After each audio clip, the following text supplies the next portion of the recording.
stejný postup, stále inovat, od stolu pod stůl, rány dávat, dostávat. Slyším hodně raperů, kecama hajzli ucpávat a takhle brzo to vstávat. Kluci, kruci honem vstávat, lež a fikci poznat, rozpoznávat a to nejlepší ze sebe rozdávat. Co se vyrobí po nocích, noci prodávat.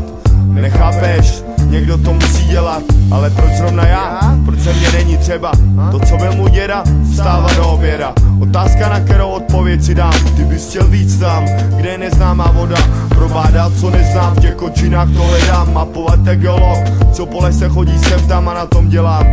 Na tom makám, dopředu krok jak níže krok. Sám, sobě sám sok, neteolog, jen pro pokrokotrok. Karty z ruky vykládám a dám ti šok. 21 očí mám, už rok, co rok, co rok. Bys chtěl víc než bezhlavě nadávat, bys chtěl víc kvalitu rozdávat, bys chtěl víc než o hlouposti se hádat, bys chtěl víc repama skaly lámat, bys chtěl víc než bezhlavě nadávat, bys chtěl víc kvalitu rozdávat, bys chtěl víc než o hlouposti se hádat, bys chtěl víc. A na straš uši, jestli chceš slyšet víc.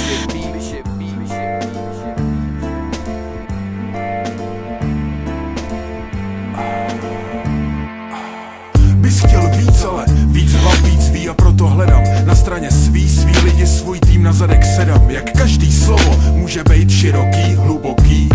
Jak to pochopíš, jak to uchopíš, jak to pošleš dál, jestli lezeš sám, o co skurva hrál. Chceš děvky, chceš slávu, za každou cenu na to seru, protože přicházím se svojí vizí rapu, dopředu deru svůj názor, teď hned svou šanci beru a říkám jen klid. To chce klid, nemusíš lhát, nemusíš podvádět, nemusíš krást, musíš jen prorážet hranice tvý, tabu nás všech, ať každý ví, kdo seš, co chceš. Teprv pak se uvidí, teprv pak se uvidí, teprv pak se uvidí. Ať tebe baví, ať tebe baví, ať tebe baví tvoje cesta, víš, ať tebe baví tvoje cesta, víš, ať tebe baví, ať tebe baví, ať tebe baví tvoje cesta, víš, ať tebe baví tvoje cesta.